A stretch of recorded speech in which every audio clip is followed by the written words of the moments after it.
Good morning. Okay, please take a seat.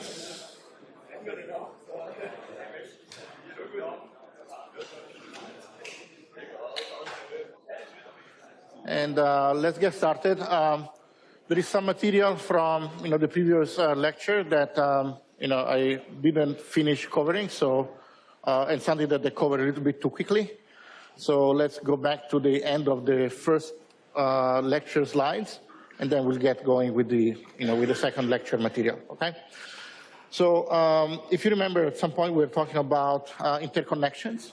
Okay. So what we have is now, instead of looking at just one single system, which we know is a map from an input signal to an output signal, now we look at what happens when we put several systems together. Okay. So what we said is that, okay, something that the simplest thing that we can do is take one system, take its output, and use that output as an input to a second system, okay, which generate, its own output, right? So now, if we want to write the series interconnection of these two systems, what does that look like? Well, it's kind of easy. You see that, the output of the first system will be sigma 1 u, okay, because u is the input of the first system. Its output is sigma 1 u. Now, the output of the second system will be sigma 2 applied to its input, which we can write as sigma 2, sigma 1 times u, okay? When I say times, is incorrect, right? So this is operators that are being applied to a certain signal, okay? So this is not necessarily a multiplication. What happens when you put them in parallel? Okay, this signal here will be sigma 1 u. This signal here will be sigma 2 u. You're adding them up. The interconnection will be given by sigma 1 u plus sigma 2 u, which you can write as sigma 1 plus sigma 2 applied to u, okay? What happens with the negative feedback interconnection? So this is something that I just gave you the result. There is a small typo in this formula. Let's go and figure out how this formula was actually computed, and let's go figure out that typo, what that typo was, okay? So how can we do this? Well, there are several ways, right? So, but one way of looking at it is, what do you think is the signal here?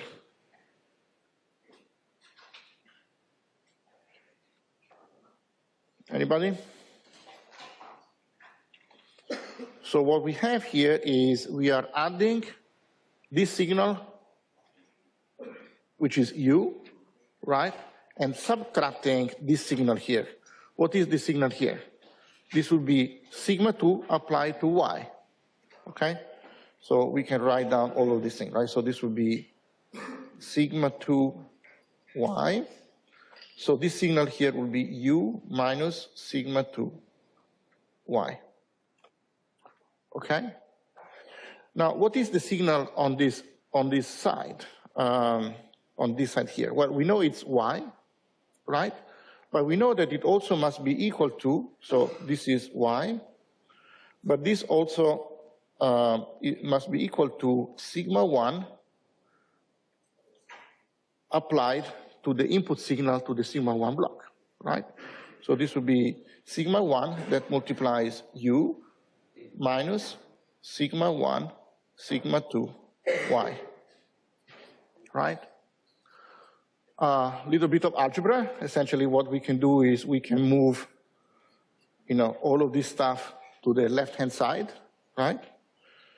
And what we can write is, then this is just identity plus sigma 1, sigma 2 applied to y.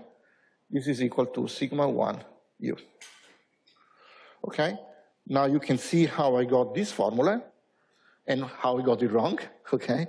Because essentially what you can do is take this operator here, compute its inverse, right, which is minus 1, okay? And just multiply both sides of the equation, okay? The mistake that I had is that I inverted the order of this thing. So this should have been sigma 1, and this should have been sigma 2. Okay? Why something that you may notice is that here had the identity, okay? Because keep in mind that the stuff under, within parentheses, these are actually systems, right? So these are operators on signals, okay? So even though doing the algebra, I may have been tempted to write just one, okay? One is a scalar, it's not a system, okay?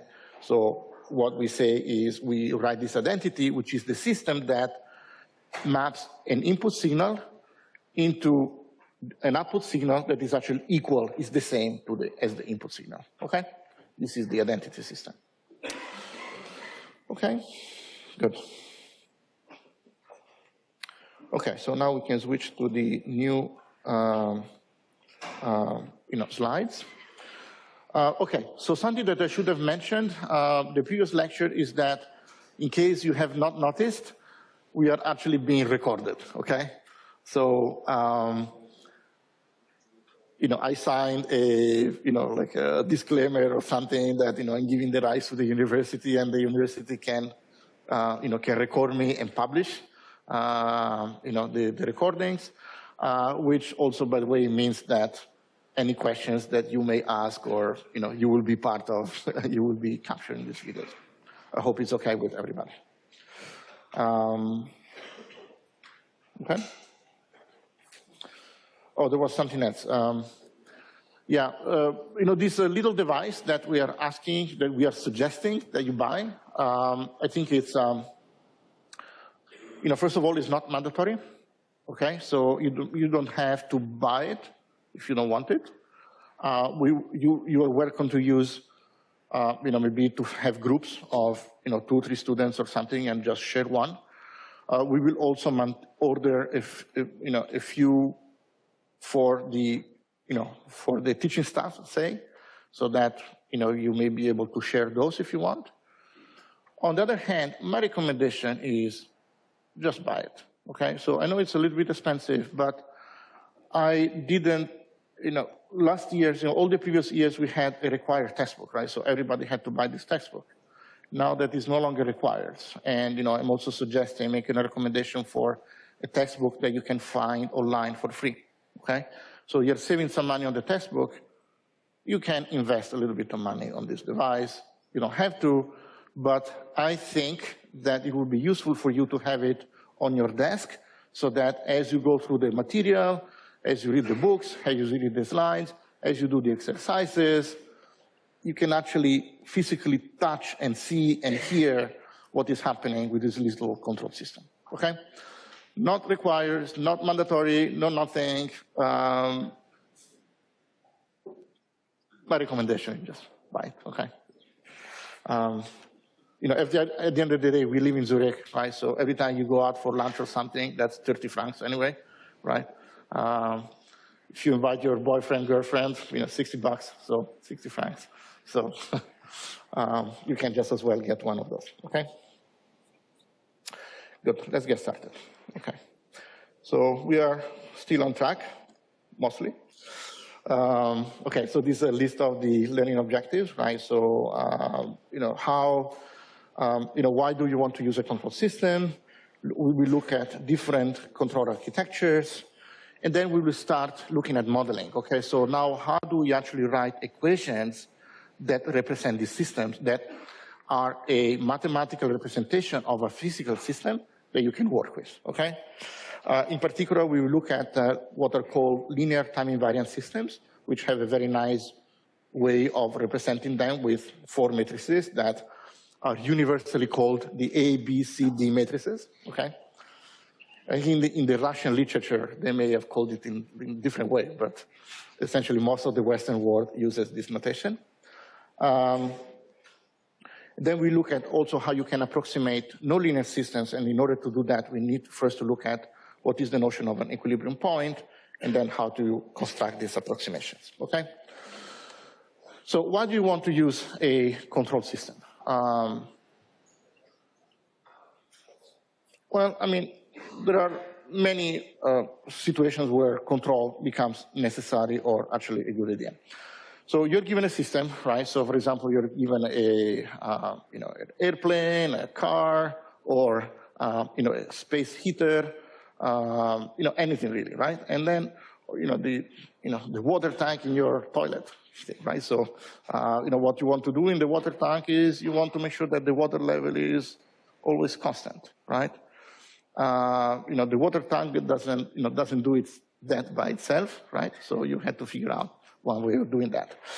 So typically, the things that you want to make sure of is that the system is stable, in the sense that it doesn't, I always say it, in terms of you want to make sure that the system doesn't blow up. What I mean by blowing up, the water tank will never blow up, right? But what can happen with the water tank? That it overflows, right? So now something goes wrong, and the incoming water flow is always on, and this water has nowhere to go other than flooding your apartment, okay? So clearly what you want to do is make sure that the system remains within some operational envelope, okay? Some normal operating condition, okay? Regulation. So regulation is the second one. So, okay, not only you want something that stays within normal operating conditions, but maybe you want to have a certain level in your water tank, okay? So your water tank in your toilet is, sorry for the example, it's kind of, but so essentially is you want it to be exactly the amount that you need to flush it, okay? Okay? I don't know if you've ever looked at how it works, right? So, usually you have a little bit of like a floating device, right? That, depending on the level of the water, opens or closes a certain valve, okay? So regulation is just maintaining a certain operating condition, okay? Which could be the level in the water tank, which could be the temperature in your room, could be the speed of your car, could be the altitude of your airplane, okay? And then you have something that is tracking, okay? So something is usually called tracking, which is, okay, now, for example, the altitude of the airplane, what you want to do is maybe you're flying on a helicopter or something and you want to maintain a constant altitude with respect to the ground, okay, as you fly over the countryside. Now what you want to do is make sure that as the desired altitude changes, because you're flying over a hill or over whatever else, your helicopter actually tracks that altitude nicely, okay? Because, for example, if your helicopter response will be too slow, even though you're trying to, let's do a little drawing. So let's say that this is the profile of the terrain, okay? And now you have your helicopter that is flying here, okay? And, okay, so ideally you want to maintain a profile that is always, say, 100 meters higher than the terrain. But maybe now your actual trajectory is such that the response is kind of slow. So then what you will do is, you will collide with the hill, okay? Even though technically you will be following that particular reference eventually, okay? So how do you do that? There are many ways to do controls, okay? And, okay, so, the first way, the most basic way of doing controls is something that is called feed-forward, okay? Typically, we will write our control systems in this way. So by P is P is the system that we want to control, okay? Very often in the control literature, that is something that's called the plant. Okay, for whatever reason, the jargon, the literature has evolved in such a way that we call it, the plant, okay?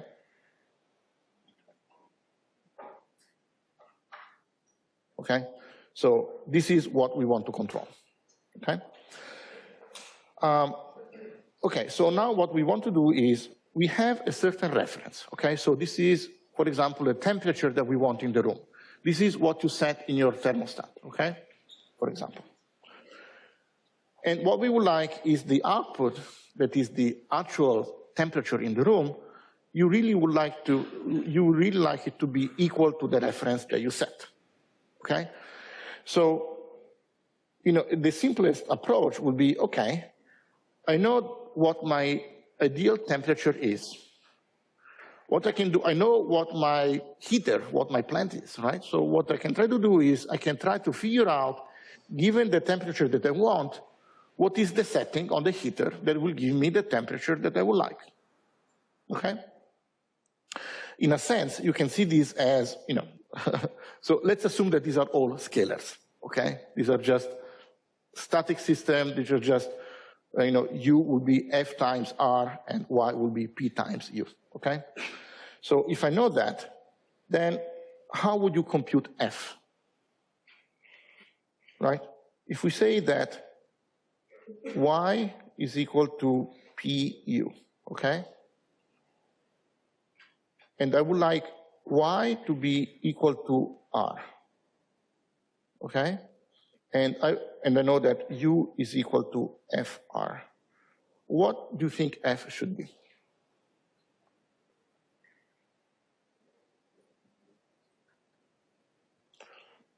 You substitute, right? So what you get is P, F, R must be equal to R. So what should F be? Now we are assuming that these are all just scalar multiplications, okay?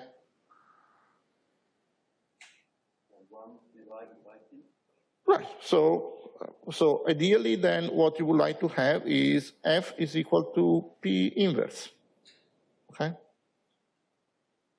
Yeah, that's exactly right. Sorry, I messed up a little bit.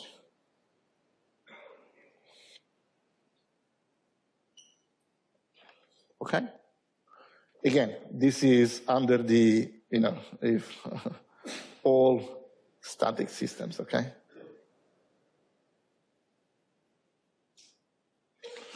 Okay, so you see that if you want to use feed-forward control, really your feed-forward system, right? So this thing here is essentially the inverse of your plant, okay?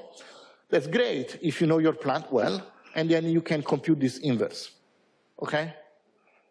However, so since this is based on a good knowledge of P, this is actually very sensitive to modeling errors, okay? So yeah, in principle you can do it, but now maybe you open your window, right? And now your calculation is different, okay? But you don't know that you open your window, right? So your control system doesn't know it, right? So, okay, so then if you just want to use feed-forward, then you are sensitive to modeling errors. Also, you cannot change the dynamics of your plant, okay? Because you're just computing a different input and you're not affecting how your plant changes over time, which means that if your plant is unstable, then this feed-forward control cannot stabilize it. For example, let's say that you want to balance, whatever object. It's difficult to do it with a pen, right? But let's say that you're trying to balance like a broom or something, like a big stick on your finger, right? You know exactly what your control input should be, right? Okay, so if you wanted to balance it upright, and then you just put it so that it's vertical and just keep it there. Doesn't work that way, right? Because what do you need to keep your, this stick on your finger, balance on your finger? Ideally, if you just put it perfectly vertical and don't move, it will stay there, right? What do you need to actually stabilize it? Right, so essentially what you do is you look at the thing, right? Or maybe you feel, how this thing is moving on your hand, right? And then you balance it, right? By saying, okay, so you see that it's leaning towards this way, in this way, then you move your hand that way, right? So what are you doing in that case? That's an example of feedback, right? Because now it's not that you are just applying the control input just because you just already computed it. Now you see what the system is actually doing, okay? And then you're compensating for that error, okay? And this is exactly the idea of feedback, okay? Now, this thing that is going on in your brain and your muscles and things, right? So can we formalize it in like a mathematical form? Then essentially what we do is the following. So we have our plant here. We look at the output. We compare it to the reference, right? And then based on this error, the signal E, which is actually the reference minus the output, we feed that to the controller and we decide what to do. Okay, so in the case of balancing a stick, what we see is that, okay, if the stick is leaning to the right, then move my hand to the right. Okay? In the case of a heater, what I would say, well, feels a little bit hot. It's hotter than my desired temperature, so I will lower the setting on the heater. Water tank. The water tank is, the water level is too high, I will open the flush valve, right? If the water level is too low, then I will put more water in the water tank, okay? That's really all there is. Now, the nice thing is that, is the following. Actually, let's do again the example with assuming that everything is a scalar, okay? So,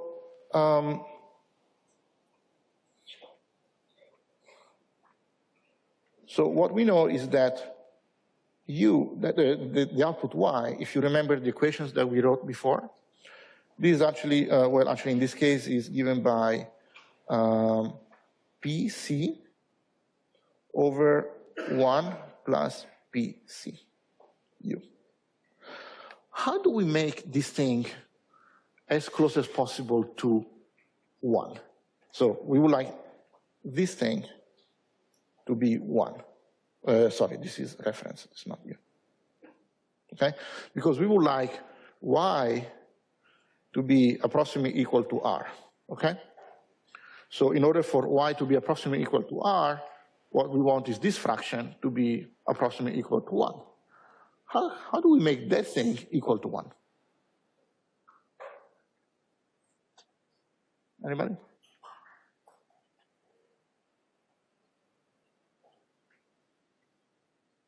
Any idea? Yeah. Right, so we cannot touch P, right? Because P is the plan that is given to us. But we can touch C, right? So C is the controller that we design.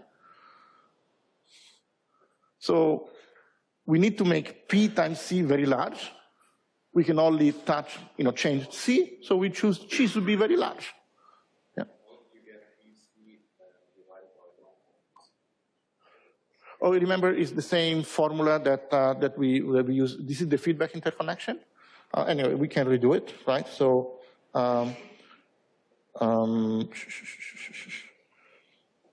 so this signal here, E, is equal to R minus Y. Okay, but then Y is equal to PC times E, right? Right, so this thing is equal to PC times R minus PC times Y. Okay, I solve for Y, and then what I get is Y is equal to PC over 1 plus PC R. Okay, got it? Careful, this only holds where these are all static elements that are just multiplications, okay? This will not be the case for more general systems. Just give me 1 second.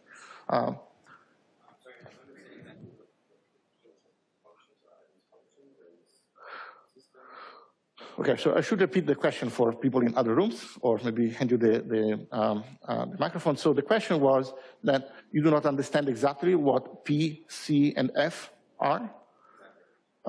Yeah, so these represent the systems, right?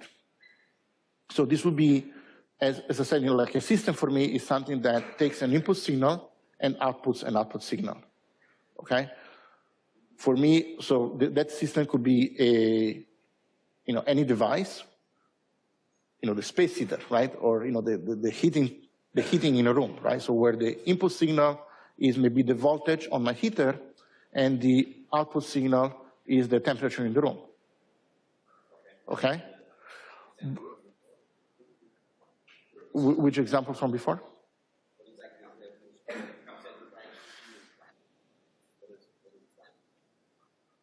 Plant is really the system that we want to control.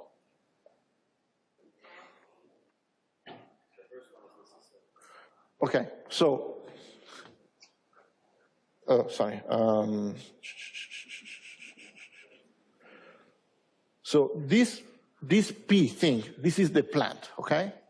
And this is the system that we want to control. How do we control it? We have another system, which in this case would be a computer, an electromechanical device, or maybe even just a purely mechanical device, okay? But this is something that is not doing anything in itself. The only purpose of this other control system is to generate the right control input for my plant. Okay, you see the distinction? So, okay, so in the example of the, balancing the stick, P, the plant, would be the stick with my hand, okay? Where is the control system in that case? It's my eyes, my brain, and my muscles, yeah. Sure, one. Our desired state of our system. Shall we do this thing? Sorry, oh!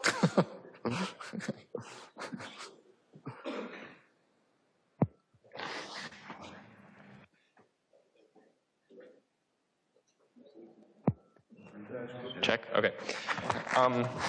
If R is the desired state of the system, so the temperature in the room that we set, why do we use R as the input and not the current temperature to the control system? Or am I? Because we do not have divine powers. So let's say you go to your cabin in the mountain or something, right? And you arrive there, and it's freezing cold, right? So the temperature is -10 or something, right? You walk in. The first thing you do is set the thermostat, right? You say, well, let's get the temperature inside to something humane, right? Like 18 degrees, right? So that would be your reference. Okay. I would really like my temperature inside the room to be 18 degrees. Unfortunately, now it's -10, right? And now your hope is that the temperature, as you switch your thermostat on, your temperature will rise until it is something comfortable. Okay, and where is that information flowing into the system of what the current temperature is? At what point does the control system, it needs to know the current temperature. Well, so this is something, so we work in continuous time, so this is something that is always going on, right? Okay. So at every point in time, your control system knows what to set on the thermostat, reads the temperature, right, has a thermometer, and compares. Okay, so thermostat says 18 degrees. Thermometer says -10. Switch on the heater, it's -5. Still keep the heater on, right? Okay. Thank you. Sure. Pass that thing around. Okay, so you would be the input signal, but the input signal is not what we're measuring in this case. So R is the real input to our... So R is what we decide. So we want 18 degrees, okay? U would be whatever, for example, whatever voltage is given to the heater, right? If you have one of those resistance, things, right? Okay, so U is what we want to influence. Right, exactly. So we don't know what U is, right? What U should be. Okay. Okay. You think of, so when you're driving your car, maybe you set the cruise control, right? So you set your speed to be, say, 60 kilometers an hour, okay? Do you know the angle of the gas pedal such they will give you 60 kilometers an hour? I don't, right? So what you do is, well, you push it a little bit, and now if your speed is much, greater than 60 kilometers an hour, then you, slow down, right? If you're going too slow, you push on the gas pedal, right? And essentially your control system, which in this case is your brain and your eyes and your legs and things, right? Will figure out what is the right position for the gas pedal, and is exactly feedback control mechanism. If you're not driving it and you have a cruise control or you have an autonomous car or something like that, the computer will figure out what is the exact value of the gas pedal, okay? You can keep it probably, if you just throw it around to the next guy. Okay, there is one over there. Whoa. No. Thank you. Too strong.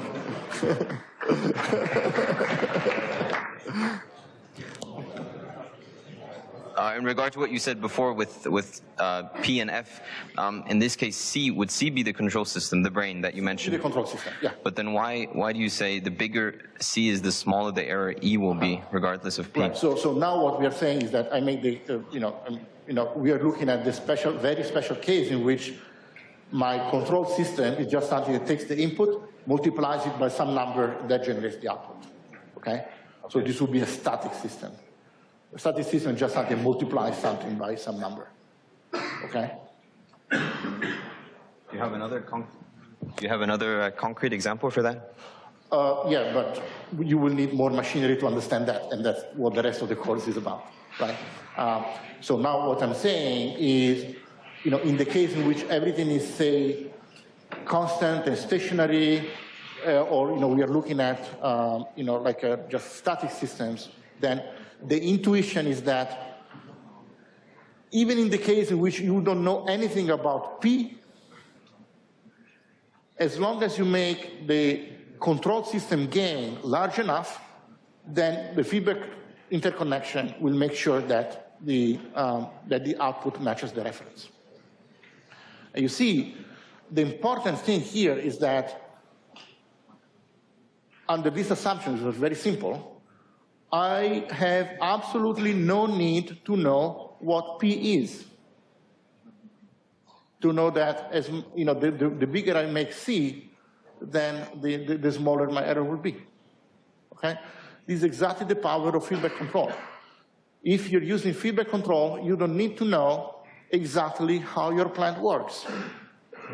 When you're trying to decide what the gas pedal position is to maintain the speed of your car at 60 kilometers per hour, you don't need to know exactly how your engine works and what your aerodynamic coefficient is, what is the outside temperature, what is the slope of the road. Your body and your brain figures it out. Okay? Okay? This is exactly the power of feedback. Okay? And by the way, as we know from the inverted stick example, we can actually able to stabilize an unstable system by using feedback. Okay, so that's not something that you can do using feed-forward. Now, the best thing about feedback is that, in full, like a superhero kind of, Spider-Man kind of culture is has a lot of power, but with more power comes more responsibility. In the sense that using feedback, you can screw things up mightily, okay? So you can really make things blow up. And you will make things blow up, okay? In my lab, I broke several things. We actually keep those as mementos, right? Because actually, it will happen at some point in your career, or hopefully, in the early stages, where you mess up and instead of having like a plus sign, you have a minus sign, or vice versa. And now your controller, instead of stabilizing the thing, just throws your stick, to the other side of the room, okay?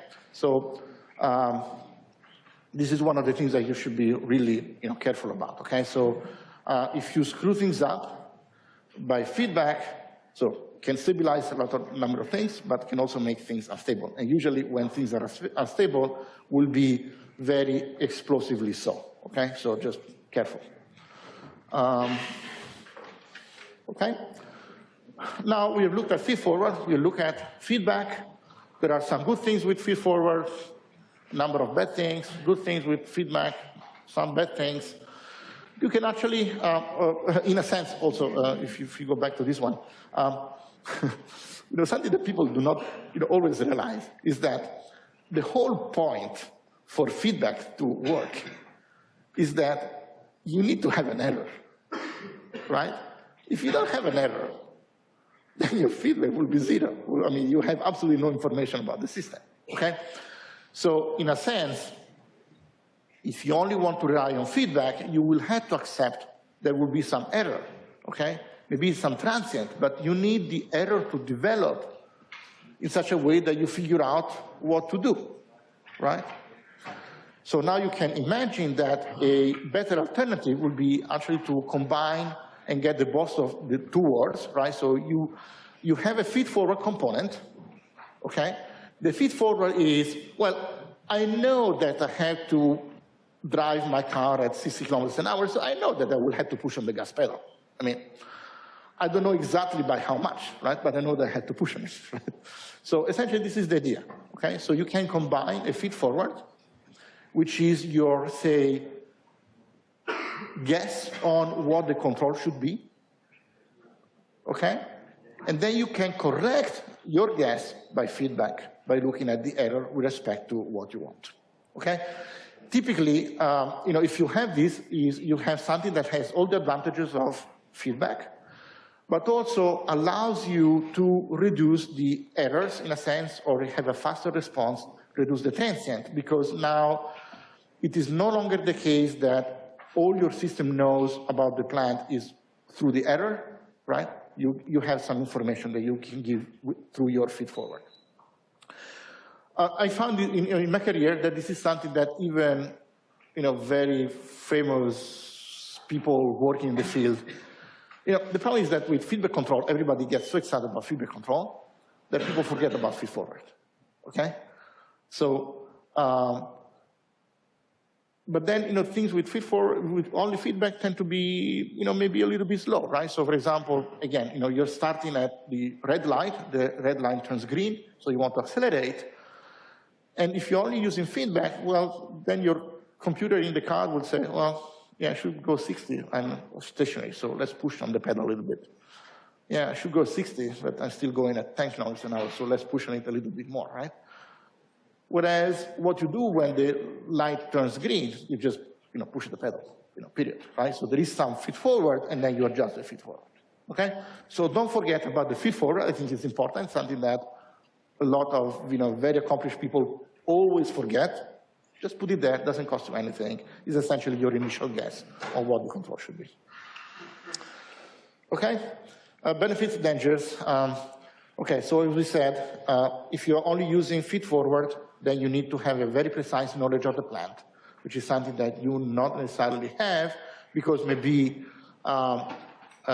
you don't know your plant exactly, or maybe because you have some disturbances, right?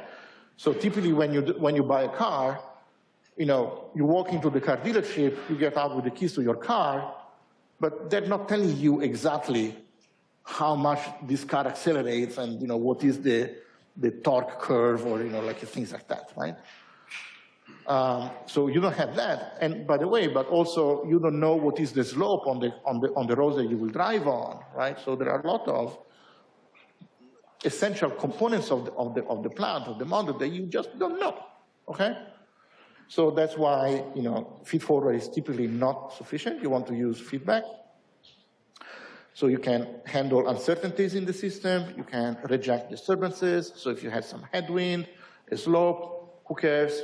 Feedback will take care of it, right? And also allows you to stabilize unstable systems. However, as I said before, you can have a perfectly stable system, and then you try to control it to do something, to improve something. You mess things up. And then, this system explodes in your face, okay? So you can actually introduce instability. So something else that you may do is, now you measure your output through some sensor. Typically, the sensors are not perfect. They're not ideal, but they have some noise, right? So you make some errors in measuring your output.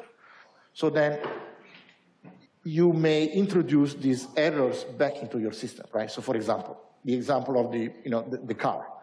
So now you want to drive at 60 kilometers an hour, and you are driving at 60 kilometers an hour, but your speed sensor tells you, well, I think that you're driving at 70.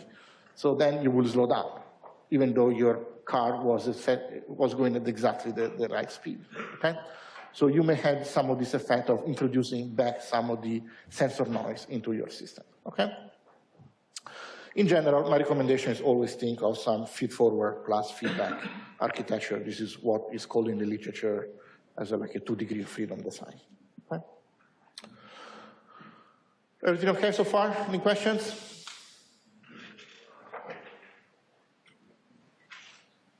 Benefits of feedback, remember these three. Stabilize an unstable system, reject disturbances, and reduce the effect of uncertainties. Okay? Good. Okay, let's get more to the modeling part. Okay, so something that we mentioned last time is this notion of causality, okay? We gave, this is actually something that is kind of very important, very essential in a sense. On the other hand, every physical system is causal, so you don't have to typically worry about it, okay? The idea of causality is the following, is that the output at time t only depends on things that have happened before time t in the past or at time t, okay? The system is strictly causal if what happens after, after time t only depends on, what happens at time t only depends on things that have happened in the past, okay? And I gave this, I put this formula, this kind of like a formula on the slides, right? So what does it mean, really? Looks ugly, right? But it's not. So this PT operator is just something that takes a signal up to time capital T, and then it set it to 0, okay? So let's say that I have an input, U, which is this blue signal here. What is PTU? PTU is a signal that is exactly the same as U up to time T, and then drop to 0, okay? Now, what happens if I apply the signal U to my system sigma? Well, I will get this blue signal here, sigma U. What happens if I apply the truncated version of my signal? What if I apply PTU? Okay, so my system will behave in a certain way. Now, at this point, my input signal is no longer U, but it's 0. Okay, so my system will behave in some other way. In order for the system to be causal, what you want is that, okay, now I don't care about what happens after time t. Because after time t, I change my input signal anyway. So I don't expect my output to be the same. However, what I want for the system to be causal is that at all times before t, the two output signals are actually the same. Okay? What would it mean if my output signal started deviating, say, at this point?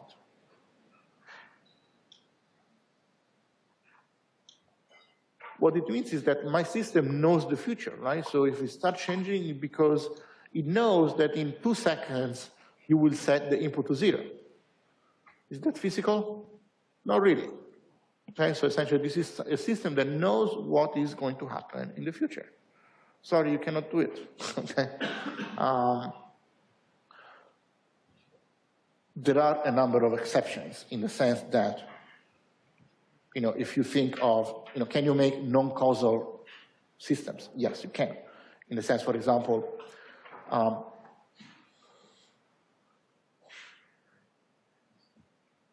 you all know what MP3s are, right? So you can take a file that is encoding some music, right? This is what we used to do. Maybe you guys are too young, right? But in my days, you would take like a CD, put it in a computer, it will generate the track out of the CD, right? But that would be a humongous file. And then you wanted to translate it into MP3, so that's something that you can put on your iPod or something, right? We still had iPods at the time. So now this is something that converts an input signal that is the ripped song from the CD, and then converts it into the MP3. Okay. Typically, the converter, the encoder from the CD track to the MP3 is something that is non-causal. But the point is that you have the whole file, at that location. So even if it's looking at some things that are in the future from the point of view of that particular point in the song, this is all written down somewhere, okay? So you can have non-causal systems, but not for the case of physical dynamical systems, okay? Okay, let's take a break, and then we'll resume from here.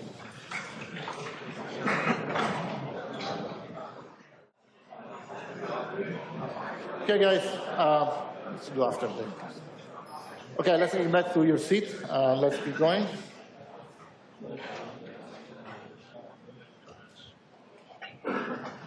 Okay, we're talking about causality, right? So essentially, the key point here is the following: that in order to know what is going to happen, from time capital T onwards, I will only need to know what I'm doing with my control from time capital T onwards, and what I need to know is the past of my signal, the past of my control. Okay. Now, yeah, you can say, okay, so the only thing that I need to know is the past, okay? But the past can be a very complicated function, right? So is there another way of summarizing everything that has happened in the past that does not require me to carry information about, the history of the output and the history of the input? And this is exactly the notion of what is the state of a system, okay? So what I define as state of a system is essentially the information needed at time, say, T1, in addition to the knowledge of the input to from time T1 and T2, in order to be able to compute what will be the output between time T1 and T2. Okay? So this is a number or some information that essentially summarizes all the past and allows me to model what will happen in the future based only on knowledge that I have at some time, T0, T1, however you want to call it. Okay? So this is the state of the system. Let's look at some examples. Water tank. Okay, by input to this water tank, the way that I drew it, we have a tap that is a valve that is essentially controlling the input flow or the inflow to the tank. And then I have a flush valve that controls how much water I remove from the tank. Okay? So let's call my control input is actually the flow, the net flow, right? So is the incoming flow minus the outgoing flow, okay? So is there a way that I can actually summarize everything I need to know about the past inputs in the tank? Floor is yours. Or the output is actually the height of the water, the level of the water in the tank. Is there something that summarizes everything that has happened in the past?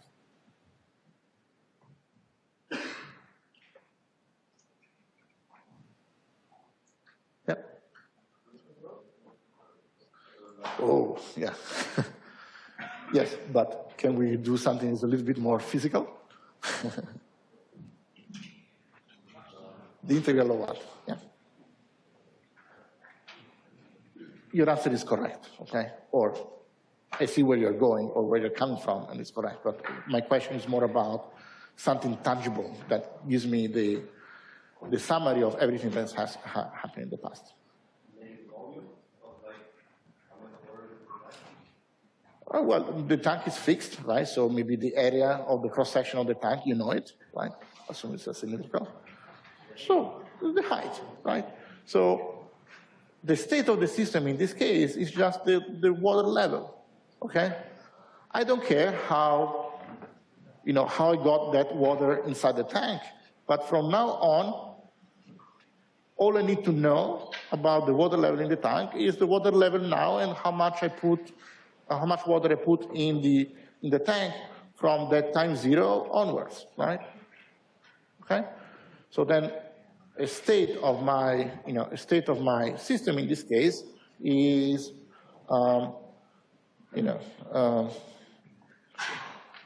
so let's call the state X, okay? X could be just the height, okay? Or actually, let me write it as X at time T is just the height, the water level at time T. Okay, so something that you may, and this is definitely sufficient to figure out what the water level will be in the future if I know how much water I put in the tank from now, from time t to the future, to some time in the future, right? Now, something that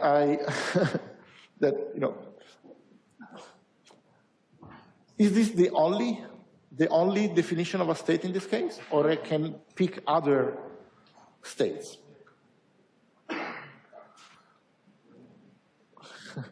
So, something that you have to keep in mind is state is not something that is fundamental or, some Platonic ideal or what the ideal, what the state of a system should be, okay?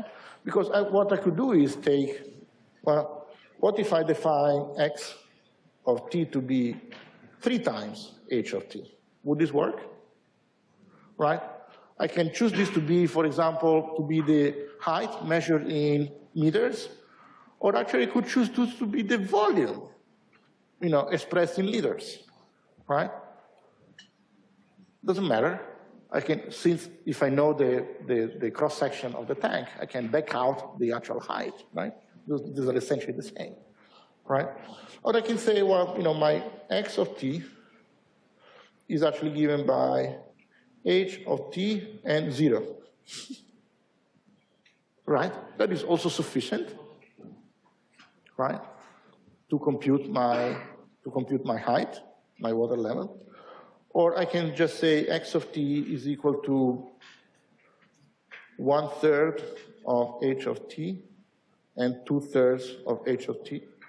Okay? I mean, you can just invent. The reality is that actually there is multiple infinities of different ways of expressing the same state. Okay? So the state is not something that is uniquely defined. So you can define it, you can choose one representation, but there are infinitely many other representations which are just as good. Question? You have enough. I'm not entirely sure what this is supposed to express.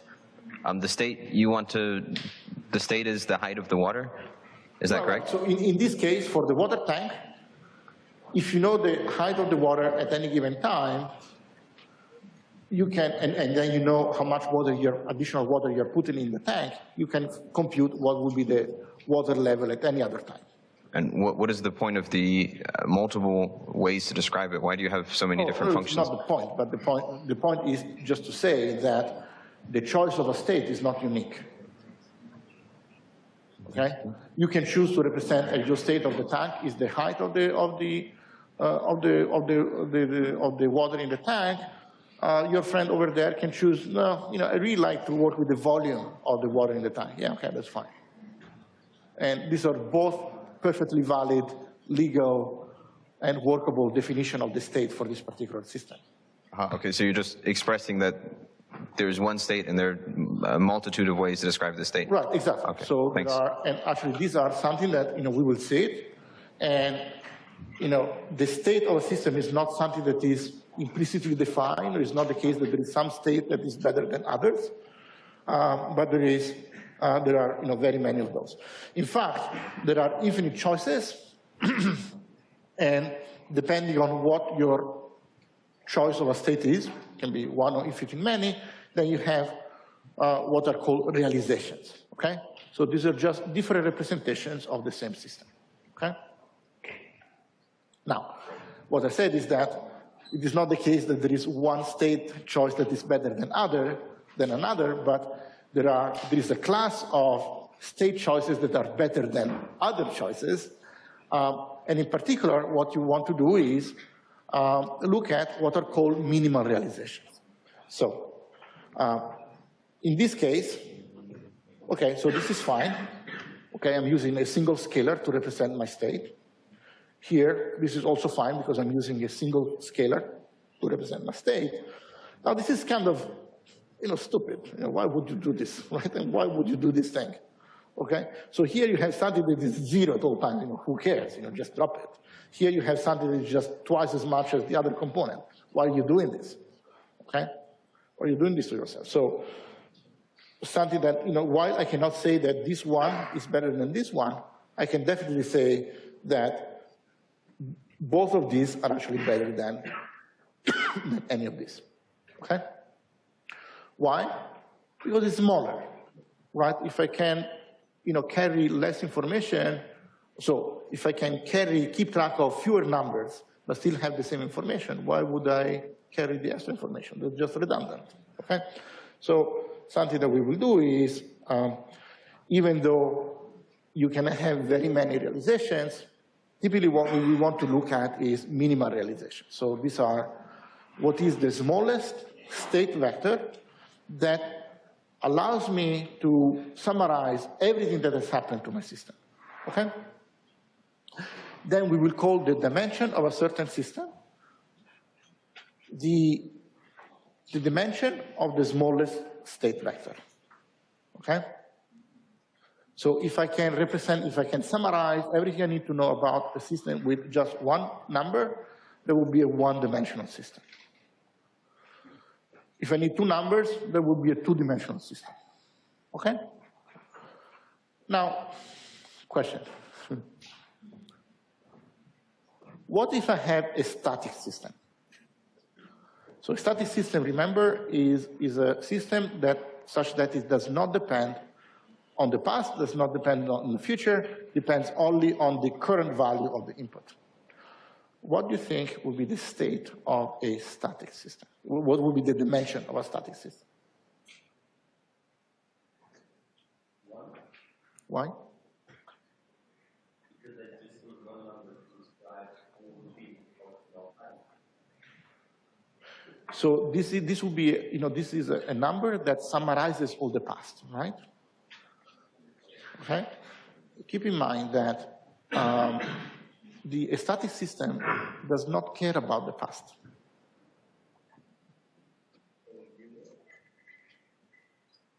That's what you're, it is zero. Static system has no state, right? Because doesn't care about the past. So all the information that you need to carry about the past is none, zero, okay?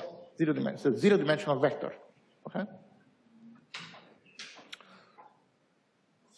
You have time to to think about these things, okay? Okay. In this class, we will deal mostly with finite-dimensional systems, in the sense that the amount of information that we need to carry or to characterize, to summarize the whole past, would be a finite number of scalars, okay? Or a finite-dimensional vector, yeah? In a static system, you still have to define the current state, though, right? Say again?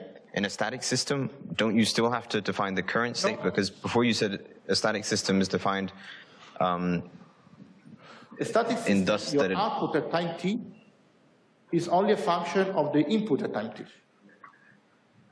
But in a static system, we care about the current state.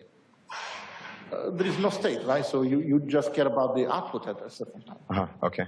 And the output of a certain time, you just get it from the input at that time, okay? So think of it in another way of talking about systems with,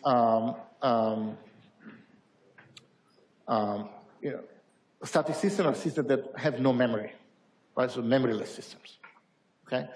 Wherever you have a dynamic system, then you call it a system, okay? So essentially, the state represents the memory of the system. It's a summary of everything that has happened in the past, okay? And by the way, when we talk about memory, at least in the way that we understand memory, we are always thinking of causal systems, right? So essentially, my behavior in the future will depend on things that will happen to me in the future, but also depends on my initial condition, my initial memory of things that happened to me in the past, okay?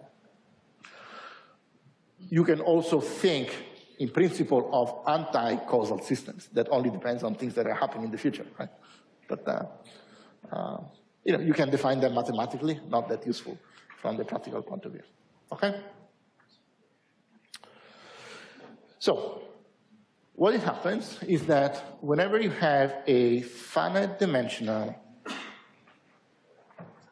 linear system, so LTI means linear time invariant, okay? So this is a system that is linear and whose behavior does not depend on what time you set on your watch, okay? That doesn't depend on the time zone that you're doing the experiment in. Okay? Turns out that essentially the way that you can describe the behavior of this system is this one. Okay, so you define a state X. Okay, your output at any given time will be some matrix C that multiplies your state plus matrix D that multiplies your input. Okay, and now your state evolves over time according to this differential equation. That is, the derivative of the state with respect to time will be given by some matrix A that multiplies your state plus some matrix B that multiplies your input at that time. Okay? So in this case, the state X represents the memory of the system. Okay? So that's why we need this to be a causal system. This state X is an internal variable that you cannot, that cannot be accessed directly. Also because it's a variable that only exists in our imagination in a sense, because we can choose one of infinitely many different choices. Doesn't matter, because it's something that does not exist physically, okay? So we can only control this variable through my input, this is clearly a typo, the input U, okay? So we can control it through our input U, and we can observe it through the output Y, okay? The order of the system is the dimension of the state X, okay? Okay, so what is the dimension of these matrices? What is the dimension of the matrix A? So let's say that the X is a vector. Think of it as a column vector with one column and n rows, where n is the dimension of the system. Okay? What is the dimension of the matrix A? What are the dimensions of the matrix A? What is the dimension of this vector, the derivative of X? The vector X is a column vector with n entries. If I compute the time derivative of each entry, then I get another n-dimensional vector, right? So if a matrix transforms an n-dimensional vector into another n-dimensional vector, what are the dimensions of that matrix? Yeah. So A is n by n, okay? Now, what are the dimensions of B?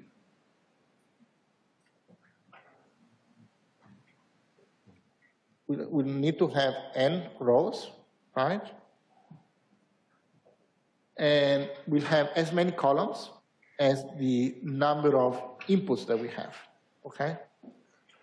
So in our case, we were dealing with CISO systems, single input, single output, okay? So the B matrix will actually be happens to be a column vector, right? So it's a matrix with n rows and just one column, okay? This is for what are called CISO systems. How about, single input means single input, single output, so also the output will be just a scalar function. So what would be the dimension of C? Now I have something that outputs a single scalar, but takes, multiplies an n-dimensional vector, right? So the dimension of C are actually 1 by n, okay? What are the dimensions of D? Now this is something that takes a scalar input and generates a scalar output. So this is just a 1 by 1 matrix that is just a scalar, okay? So this is what we call, this is for CISO systems, okay? Single input, single output. Of course, if you have multiple input, multiple output, then the B, C, D matrices will have dimensions that depend on how many inputs or how many outputs you have, okay? As we said before, if the system is memoryless, the dimension of the state will be 0, meaning that there will be no matrix A, no matrix B, no matrix C, right? However, even if you have a 0-dimensional state, you will still have the matrix D, this is the matrix D that just takes the input at time t and computes an output at time t, okay? So in particular, whenever we have a system that is memoryless, that system will always have a D matrix. Okay? On the other hand, as you can see in the output, so the output will be given by C that multiplies the memory of the system, plus D that multiplies the current input. Okay? So in any system where D is 0 will be a system that does not depend on what is happening right now in the input, only depends on what happened in the past. So that's why what I say is that a system is strictly causal if this term D, which is called the feed through term, is 0. Okay? Because it depends that, well, what it means is that your output does not depend, if D is 0, it means that your output only depends on the past, does not depend on the present value of the input. Okay? Questions? Examples. Water tank integrator, right, as I said before. So, as we know, okay, so the input is the net flow, right, so U plus minus U minus. My output is the water level.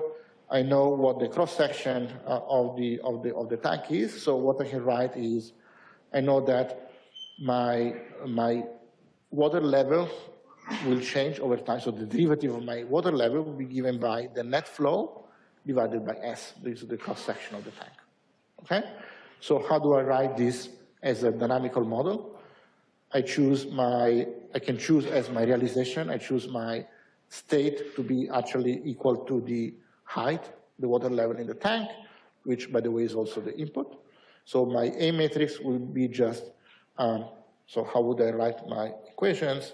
This would be X dot, so dot means derivative by time, right?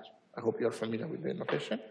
So X dot will be equal to 1 over S U, and Y is equal to X, okay?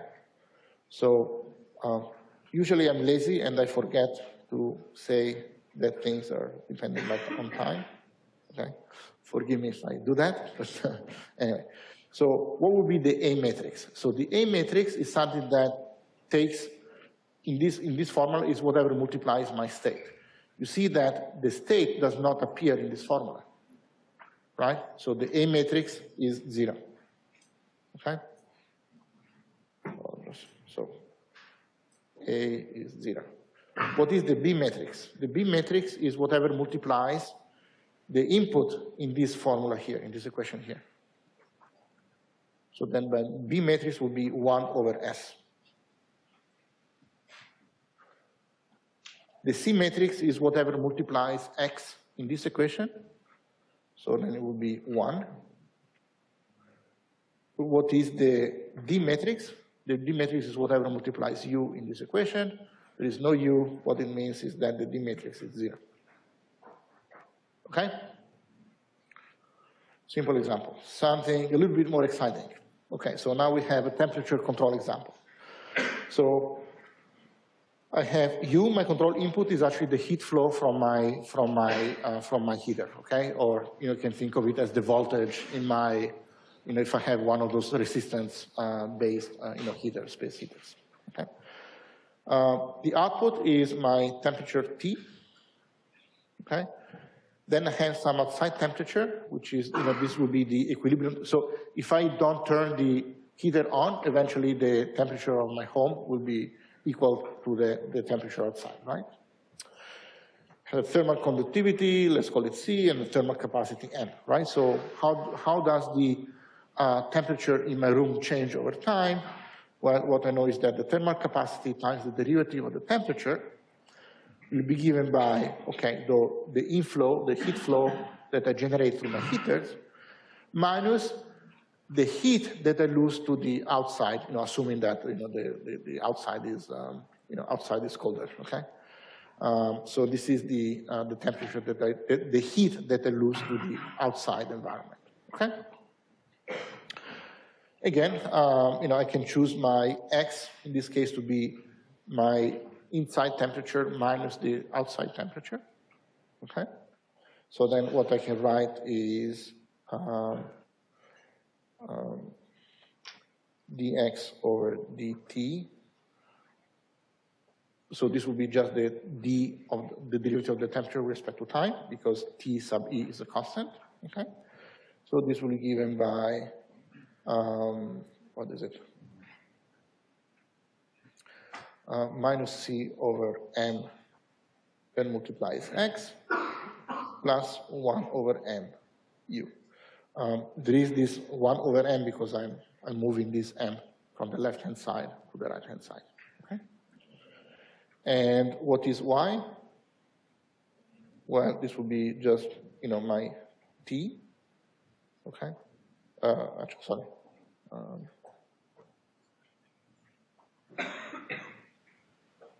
It's just X, okay?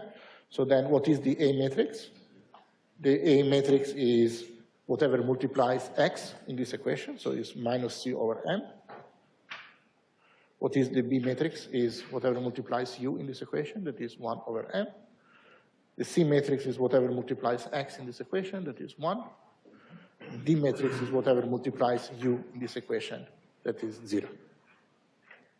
Okay? Questions?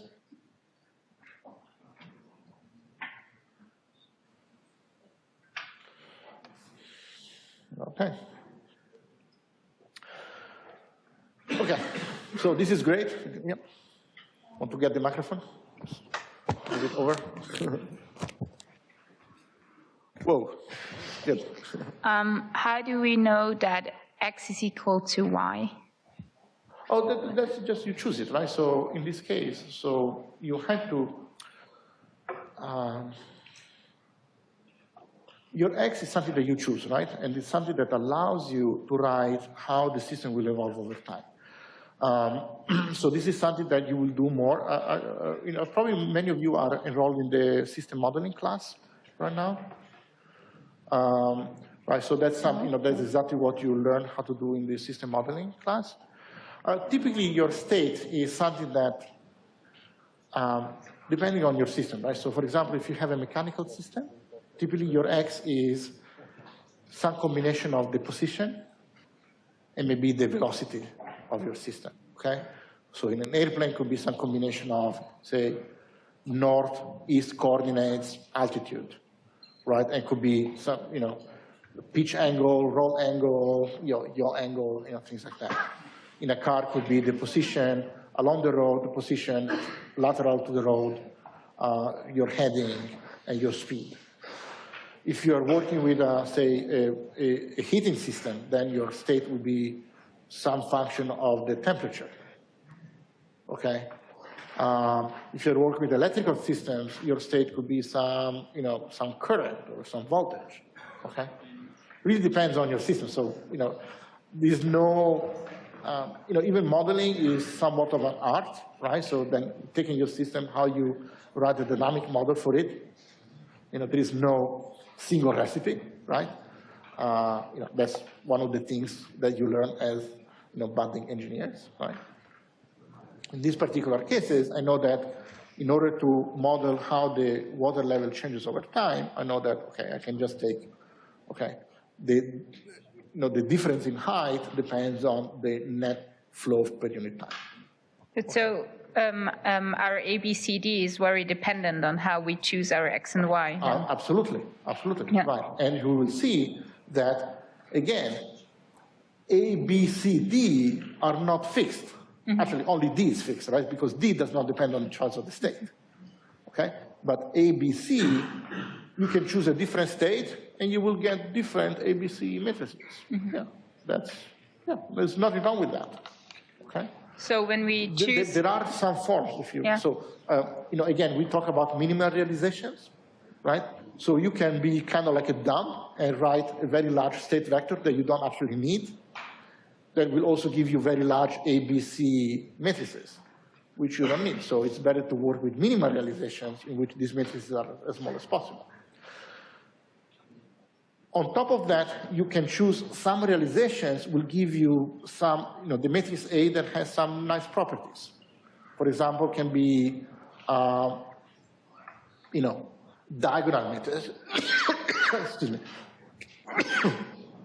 you can have a particular choice of the realization, a particular choice of the state that gives you a diagonal matrix A, which is great. Actually, we will look at those realizations in particular, okay? You can have some realization that give you some nice properties for those matrices. Other questions? Okay, let's move on. No linear systems. So it's a sad reality that most systems are actually not linear.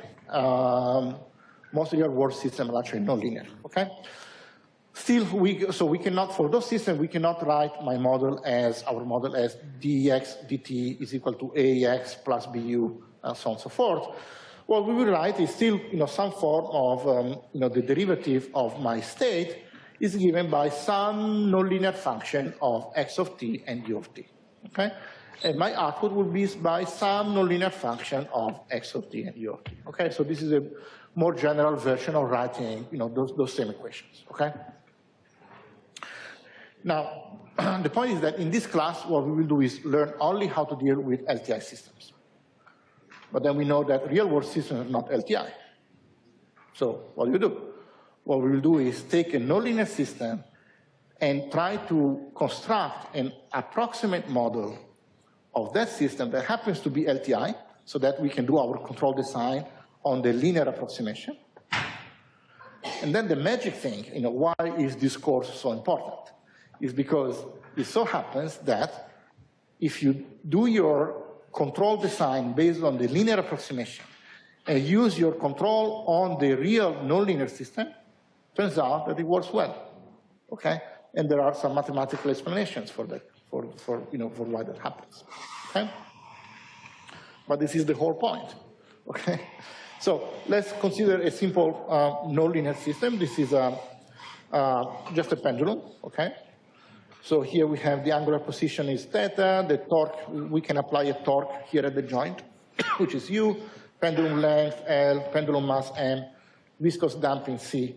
I can write my dynamic model. Again, for a mechanical system, your state is something that will be given by position and velocity of something, right? So we can write, we know that the second derivative of the angle times the inertia, the moment of inertia of my system, that is ml squared, is given by the total sum of the torques applied to this pendulum. We have the viscous damping torque, which is minus c that multiplies theta dot, something that if the pendulum is swinging one way, is a torque that tries to slow it down, right? So that's why it's a minus c. Then you have gravity. What is the torque due to gravity is given by, so the gravity force is mg, right? But then we had to multiply by the moment r, which is L times sine of theta. And then we have the torque applied at the joint. Okay? If we define, now we need to have a two-dimensional state vector, because now what we want to write is, we need to have both theta and theta dot in the state. So we write x1 dot is equal to theta dot, which happens to be x2, right? So I write just x1 dot is equal to x2. And then x2 dot is this quantity here. As you can see, here we have a nonlinear term, which is actually this one with the sign. Okay? So as you can see, this is a second order system because we need two numbers in my state, okay? And also nonlinear. How do we construct a linear approximation? So the key step here is to try to come up with something where the system doesn't move, okay? So this is the equilibrium point. So we say that the system has an equilibrium point at some point x sub e for equilibrium, comma u sub e, if f of xe, comma ue is actually equal to 0, meaning that if you set the initial conditions at x sub e and apply the control u sub e, then your x dot is equal to 0. Your system does not move. Okay, so that's the definition of equilibrium point. If that is the case, and then your initial condition is at xc, and then you apply your control input ue for all times, then ideally your system will never deviate from that particular x sub e. Okay? So this is the equilibrium point. What are the equilibrium points for a pendulum? Well, we need to solve, okay, so we need to solve for these equations, x1 dot and x2 dot to be equal to 0. Okay? So from this one, we know exactly, we know immediately that the equilibrium point is such that x2 must be equal to 0, meaning theta dot must be equal to 0, meaning that this pendulum must be stationary. Can it be stationary anywhere? No, we had to solve this equation. Okay? So what we know is that x2 already must be 0, so we can just, cancel this term, right? Because x2 is equal to 0, right? And then what we can say, okay, so the equilibrium point could be, okay.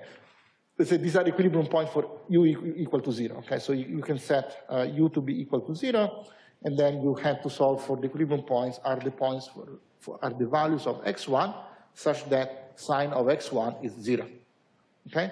So you have this equilibrium point, pendulum hanging downwards, okay? And no torque applied at the input, okay? So this is the stable solution. We have not defined what stable means, but probably you can understand just by normal language, right? So this would be the stable equilibrium, and then you have the other equilibrium where x sub e, x1 is actually pi, and this would be the unstable equilibrium, okay? So as you can see, in nonlinear system, you can actually have one or more, you can have many equilibrium points, okay? So then when you want to linearize your system, what you do is, and this is a procedure that is called the Jacobian linearization. First thing that you do is you choose what is the equilibrium point, and then you just rewrite your equations in the following way. Every time you see x, you write it as your x equilibrium plus some delta x. By delta x, I mean some deviation, which in principle is small, okay? You write it as u sub e plus delta u, and the same thing for the output, okay? You will write those equations, but then ignore all the terms that are second order or higher in delta x and delta u. Just remove them, okay? If you do that, then you will have a linear time invariant system, which is actually a very good approximation for your nonlinear system near the equilibrium, okay? So let's see how you do it. For the pendulum case, what we will do is, substitute for x2, we substitute x2 at equilibrium, which is 0, plus delta x. And you get this one, okay? Same thing, so I'm substituting for x2 here, 0 plus delta x2. Substituting, so actually here I skipped a few steps, right? Because this should be sine of 0 plus delta x1. Let's write it. So this would be sine of 0 plus delta x1. How can I approximate sine of 0 plus delta x1? I can write the Taylor series expansion, right? And this would be sine of 0, right? Plus cosine of 0 that multiplies delta x1 plus higher order terms, okay? So you see cosine of 0 is 1, okay? So essentially that's why I get this expression, okay? And then, you also, the u at equilibrium is 0, and then you get this term.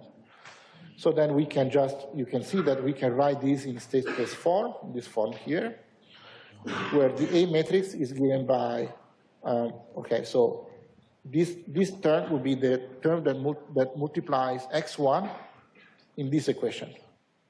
You see it's 0. This term is the term that multiplies x2 in this equation, which is 1. Okay? This is what multiplies delta x1 in this equation here, which is minus g over L.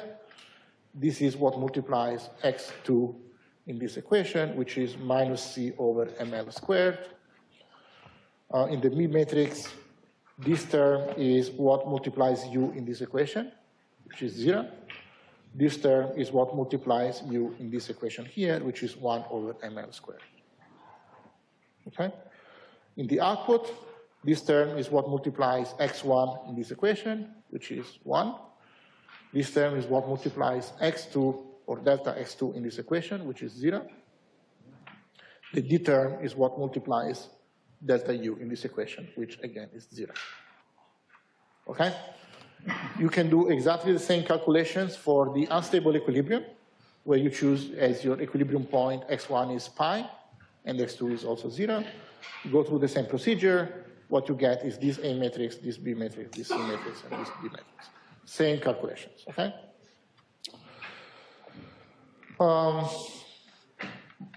Okay, so I hope this is clear, at least in principle. You will do plenty of these examples. You will do plenty of examples where you will take models and try to write the ABCD matrices or try to write linear approximations. Or something that is important is that whenever you do this linear approximation model, really you should keep in mind that your state and your input are not actually your state, your original state and input. These are the deviations of your state and the deviation of your input with respect to the equilibrium conditions. Don't forget that, okay? So it's very important, okay? Now, what we will do is, typically in the class, we will drop all the deltas, okay? So we will just write x. But you should always keep in mind that whenever you're linearizing something, that x is not your state, is the deviation of your state from the equilibrium point, okay? Sorry, it's confusing. People keep making this mistake. I've made that mistake several times, but keep that in mind, okay? So whenever you write an approximation, those x's are actually deviations, okay? Let's keep this one. We'll talk about it at some point in the future. So like a summary of everything we cover in class. Clearly now you know all these things, right? But if you look at this list, there is something on this list that is still somewhat unclear, modulo, spending some time thinking about these things.